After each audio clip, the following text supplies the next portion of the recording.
A lot of Kirk Cousins trade chatter in the media.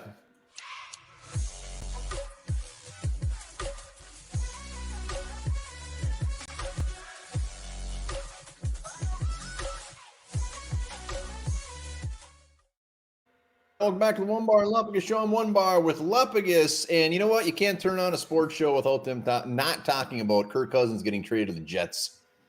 Yeah, I think we first heard about this even a week ago when the Vikings, maybe after they lost the first game. Oh, we better trade Kirk Cousins to the Jets. But this does seem like it's not going away. And maybe it's even picking up a little bit of steam. Before we talk about why it may make sense and why it may not, be sure to subscribe to the channel. We are closing in on 10K. It's within sight. You can see it now. Drop hashtag 10K in the comments for your chance to win one of our amazing giveaways we'll be doing for that. Yes. So, yeah, obviously the Jets are the team that makes the most sense. We're going to be talking about 3 reasons why it does make sense and 3 reasons why it doesn't. And then at the end, we'll give our thoughts, prediction, as you would say. Yeah, so let's start why it may make sense, especially for the Jets. If you're Robert Saleh, you need yourself a quarterback. You're desperate as hell right now.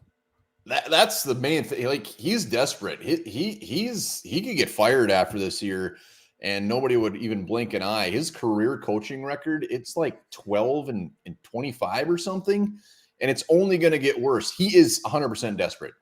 Yeah, I mean, I actually feel like too, like the Jets felt like they were maybe contenders this year. Aaron Rodgers there, these weapons on offense, this defense is ready to roll, and now this happens. And Zach Wilson, they keep supporting him, but the dude just doesn't have it. No, he doesn't have it, and I'm not saying the Jets are desperate. They're still going to be in the. I mean, they get Rodgers most likely back next year. They're still going to be a very, very good team. Robert Saleh is desperate. He wants to keep his job, which means it cannot be with Wilson. No, he's not going to win many games with Zach Wilson as quarterback. Even the way you see Saleh talk, he's like, Wilson's the best quarterback on the team for now. He's like making these weird little, like, for now he is, but that doesn't mean anything. He's horrible. Yeah, he's not good. And just to be clear, when it comes to this trade, I think we both agree, like, we don't want Wilson to be part of this package. God, no. Yeah, okay. No. All right. Next up, why it does make sense is the Vikings do get some compensation, and we're going to be hitting on more of these, like, part of this as we go through this. But they get something in return in a season that's not looking great. Yeah, and at this point, Kirk Cousins is, all intents and purposes gone after the season. Probably going to play somewhere the rest of his career. So move him now. You get something for him instead of getting absolutely nothing at the end of the year. Yeah, and again, it goes back to the whole desperate part is what I like about this. Maybe they give up too much. Maybe, but there's a big old asterisk by that too.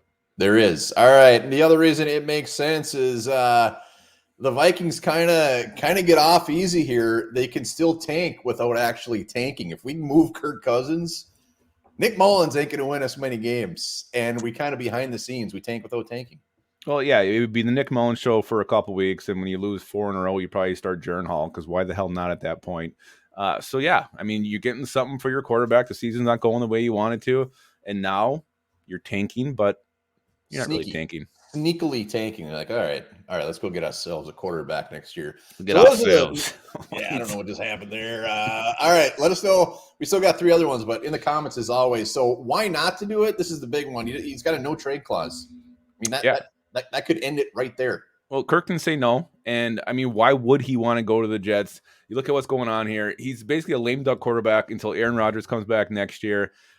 Unless he truly believes that the Jets are Super Bowl contenders, which I was never on that hype train myself. Maybe Kirk is. Maybe someone can convince Kirk that that's the case. And everything here with Kirk not to do it and invoking his no trade clause, he's a family man. He's got a young family. I just can't see him uprooting those guys, moving them to New York for a few months, and then end up being somewhere else next year.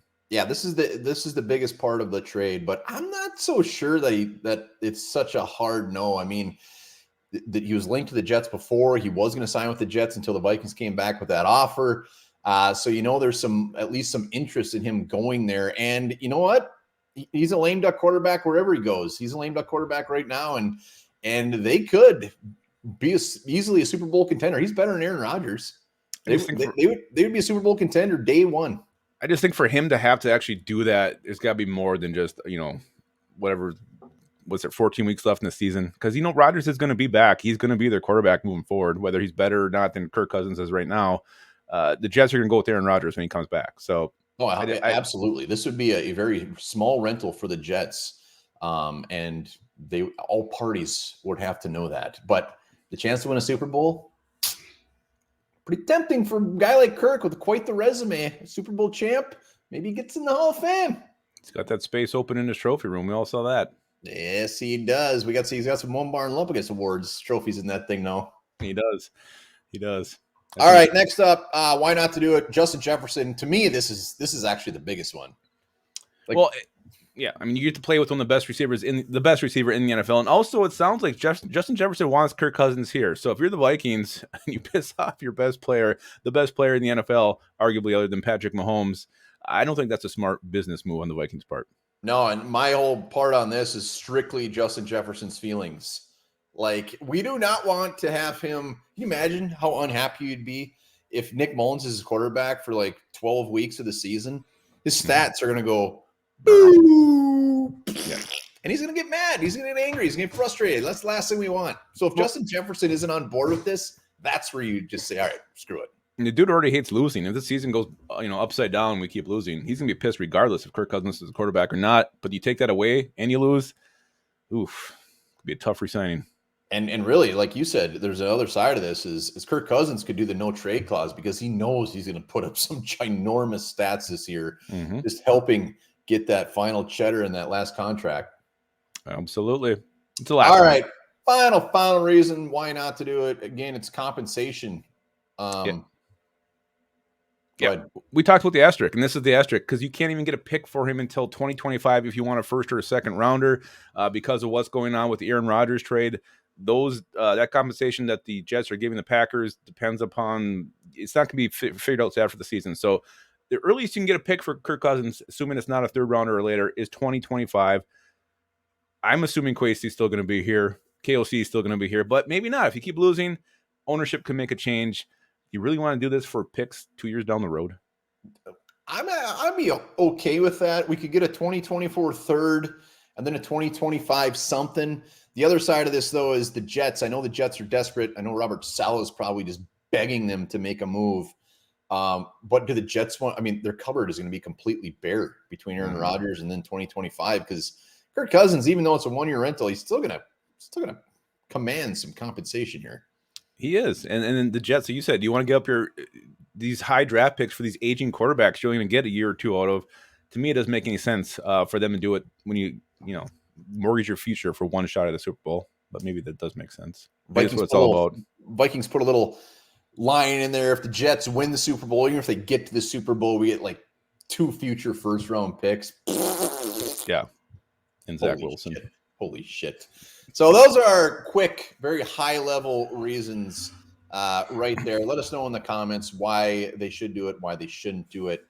I mean, when all is said and done, I think you're right. Kirk Cousins, he's not going to want to uproot his family in the middle of his season. He's not going to want to do it, but you never know. Crazier things have happened. I don't believe that I don't think it's going to happen unless, for some reason Kirk really believes the Jets are, okay, if I get there, we're going to win the Super Bowl. And it's my best chance to do it before I retire. The Jets have an arguable worse offensive line than we do. So Cousins is going to take a beating if you go there. He's going to take a beating anywhere, but that defense is so damn good. And I think they would be contenders immediately. And Kevin O'Connell loves Kirk Cousins. I don't think he would trade him for anything. Loves him. So I don't think this is happening. It's fun to talk about, fun to speculate, but you never know. You never know. You never freaking know. I didn't think the Cam Akers trade was going to happen either, but this one was really shocking. For Sam Bradford? Just like, no, we were desperate then. That was the start of the season too. We're the Robert Salehs. We were the Robert Salehs. So that's why anything can happen. All right, let us know in the comment. Don't forget to hit that subscribe button if you haven't yet done it. Remember this, in 2009, Nigerian police arrested a goat on suspicion of attempted armed robbery.